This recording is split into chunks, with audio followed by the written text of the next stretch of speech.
answering readers' questions. And today I have a question from Samantha. She says, "Hi, Annie. Is it or is it not a good idea to count off the days one lives without alcohol, and why? Did you count your days? My guess is probably not. Thanks." So first I'll answer about myself. I quit drinking and was completely euphoric about it. It was like this fog had lifted, my entire mind shift had changed.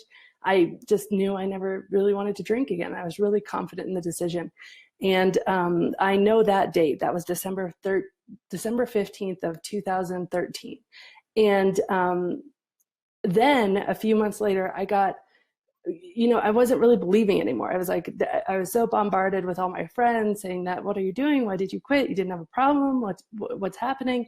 And so I decided to do an experiment that I write about in my book. And that was, I filmed myself by myself, no stimulation. So I could tell if it was what the alcohol really felt like, if I was really missing out with alcohol. And I filmed myself and I got drunk by myself in a room.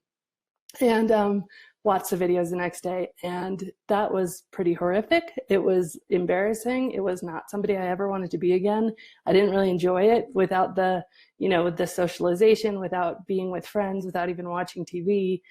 Drinking wasn't all that great. It just made me feel not present. It made me feel like the room was kind of coming in around me. My vision was getting like a little fuzzier. My thoughts were getting fuzzier. And when I documented it, as of that moment, I realized like, I just don't need this. And it was so awesome in a way because it was so much good proof.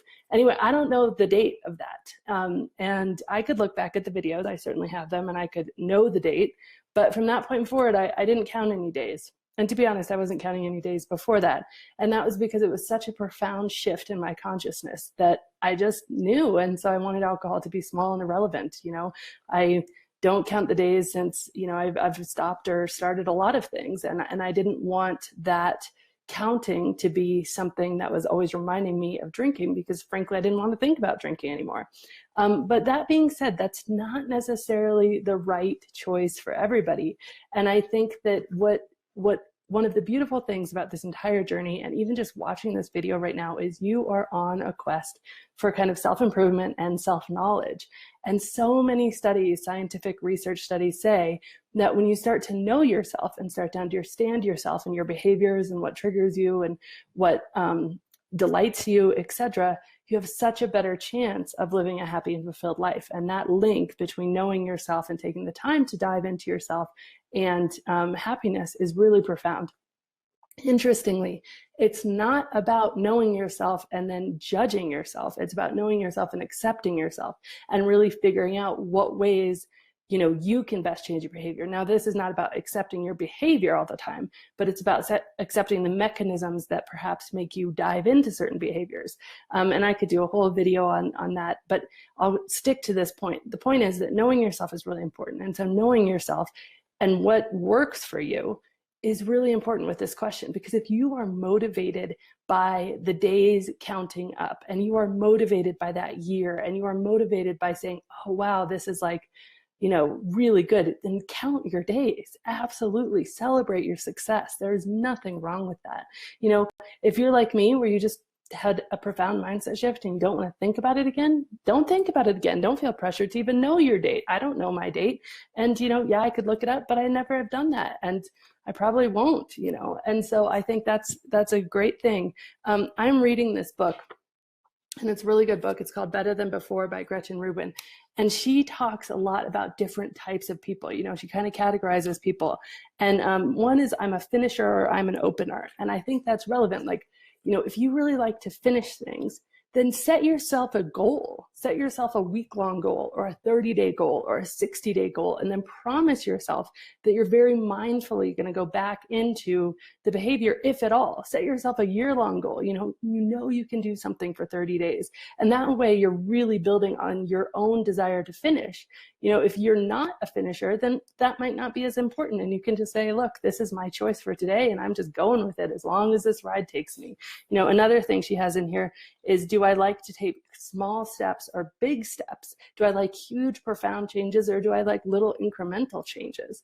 And, knowing that about yourself, if you like to take small steps, then having days under your belt and having those mount up, that's fabulous. That's great. Having, that goal of a week or a month, that's amazing. Those are changes that you can keep with you. And you can say, okay, I'm progressing, but if you want to just take this big monumental, forever shift, then that's also good. So Samantha, I'm not doing a very good job of answering this question in a way, because I'm saying it's really up to you. There is nothing wrong with counting the days as long as it doesn't make you feel stuck.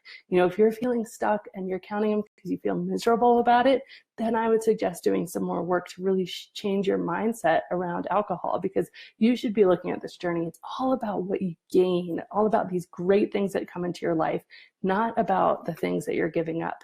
It's about, really taking the steps to be healthier, happier, in better shape, better relationships. There's so much that you gain when you make this one choice, even if it's for a finite amount of time, like 30 or 60 days. And when you can see it that way, then counting the days becomes a celebration and affirmation rather than a, drudgery. So as long as you're just counting them out of celebration and just keeping yourself, proud of yourself, I think there's nothing wrong with counting days. But equally, I personally didn't.